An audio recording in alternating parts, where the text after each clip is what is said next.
Charlie Morton still kicking. Age 41 season. He said he was retiring like 7 years ago. Didn't I'm he? done. Oh, here's 20. Oh, I'm done. Here's 20. Oh, I'm done. Oh, here's 20. Oh, here's 15. He's coming back again. I mean, Can you blame him? Run it back. no. Why not? Yeah. He's doing all right. It's not like he's awful. He's probably got a line in his head where he's like, as long as I get more than X, I'm playing again. Yeah, 15 million. Yeah, Yes. I'll play again. I think that Sign me up, plays. coach. Yeah. The line, I think there's been some players in the past. Like, remember we had Zach Britton on the show, and he was like, yeah, just hit a point where I was like, this is too low for me to mess up my arm again. And I'm trying to think in my head, I'm like, okay, this guy's made this much. What's the number? It's certainly not 15. I think it's not 10. I think for Charlie, it's probably 3 to 5 where he starts to go, Or if his performance really drastically dives, which it hasn't. I mean, he had under a 4 last year. And what does he do better than almost anyone else in the game in the last several years? Take the ball. Yes. He pitches. Like, that's meaningful. Braves fans were pissed at him at the end. I'm like, he's 40. He's won you a World Series. Congrats. He's had a great run for them. There were way too many Braves fans kicking him out the door. And I listened to Hammer Territory this weekend. They did a pop-up episode, and they said the same thing. And they're more dialed in on a daily basis with fans on social media. And they were like, why are so many people saying, bye, see you later? I get it. It's okay for you to not bring him back for 15 mil as a potentially number 5 starter. He's more valuable with Baltimore right now. But I'm like, really? Every Braves fan should be giving him a big hug and kiss on his way out the door.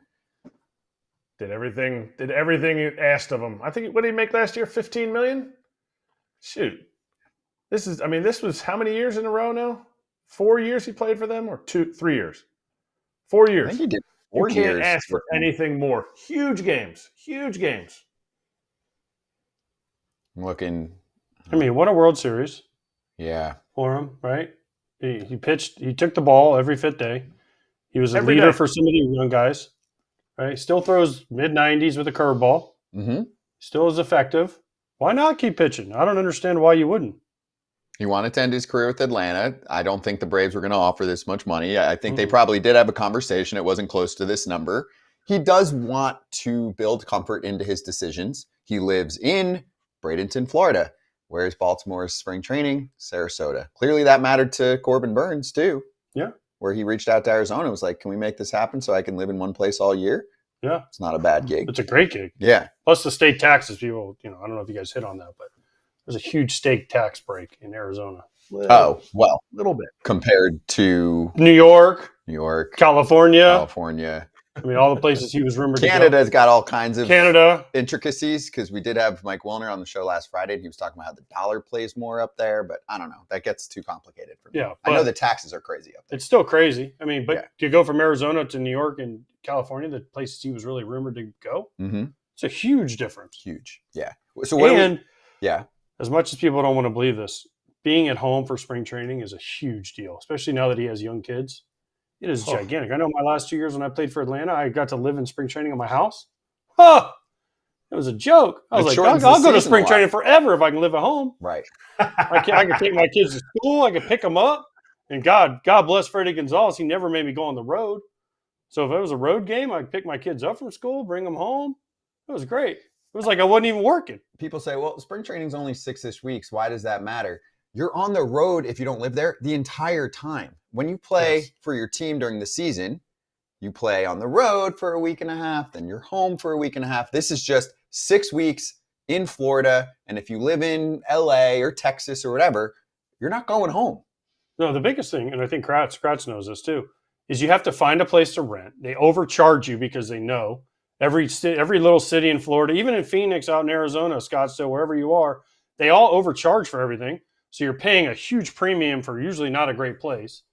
And then you have to pay it. And it's 6 weeks. You know how hard it is to find a 6-week rental?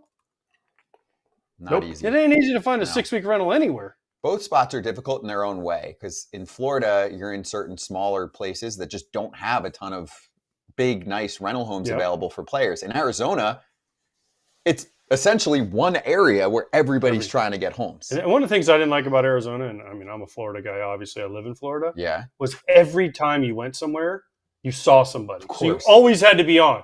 You couldn't, like in Florida, you can say you're in Port Charlotte where the Rays are, right? You can go to dinner and not see anybody the whole time. Yep. Arizona, every night you'd see 12 people and you're like, oh, hey. You're like, gosh, I just want to have dinner and not have to talk to everybody. but it's like it was like spring training 24/7.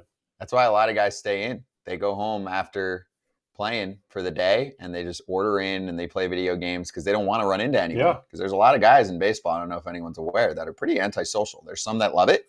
And then there's some that are like, yeah, I'm not going to see anyone. So I'm just going to go home. If they're rich enough, they have a private chef, the whole deal.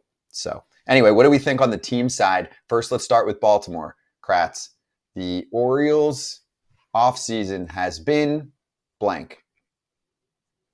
Mid for a regular team, below average for a team that I think should be propelling themselves to be a World Series contender. So I think it was I just feel like it's mid. Great pickup. Absolutely a great pickup. Is this what they need to do, though? I'll give you numbers. So Cott's baseball contracts puts the Baltimore payroll right now at $136 million. Last year's opening day payroll was $93 million. So you look and you're like, okay, that's almost $45 million more bucks being spent on the opening day roster.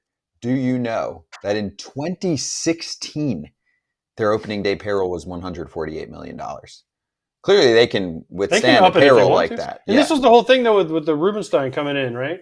And taking over, was they were going to spend. And yeah, the Tyler O'Neill contract is nice, but he's got an opt-out after year one. Mm-hmm. Gary Sanchez is a one-year deal. Charlie Morton is a one-year deal. When is Mike Elias going to go out and say, I'm making a splash? He won't trade anybody, prospect hordes, right? Well, he did made last the move year for Corbin Burns. For Burns. But he still has so many guys. Yeah. There's still guys available. Why couldn't he go get Crochet? Because he didn't want to lose his prospects. Correct. Why wouldn't he go get Dylan Cease? He doesn't want to give up his prospects. Well, at some point, you got to try and win.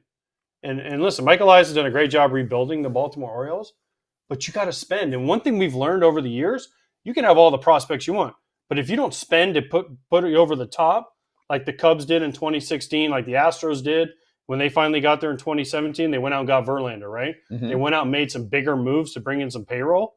It's almost impossible to win with just homegrown guys. What about Luis Castillo? Doesn't that seem like a good matchup for both sides?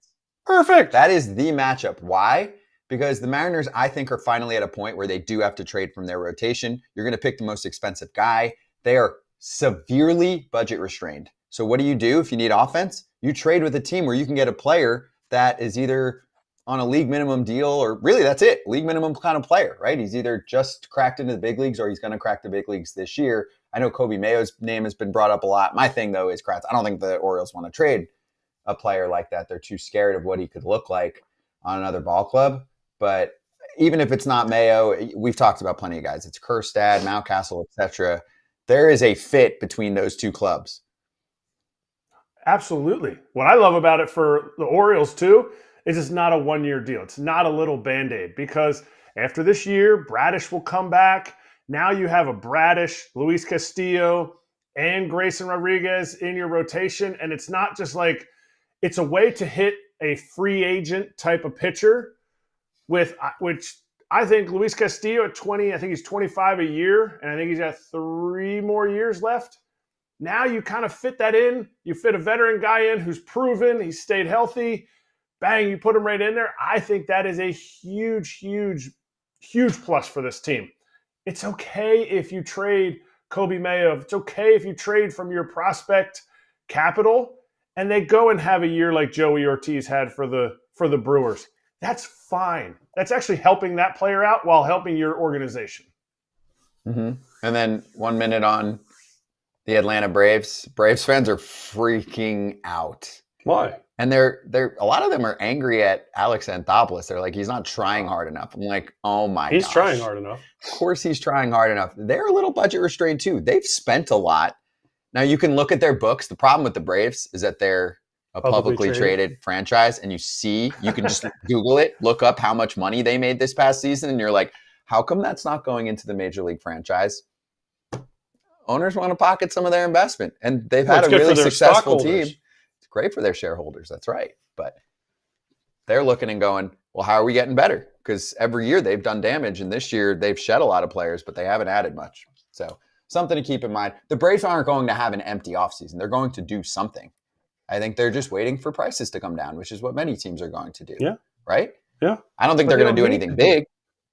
They don't need to do anything big. In my opinion, they need to do something. Dude, that's a good division. I know Acuna. Do you remember when Acuna came back last time from this injury? Yeah, he won He wasn't MVP good. in 40-70. No, that was the year No. after. Remember No, the first he year he needed a comes year. back. That's right. He needed a year. wasn't good.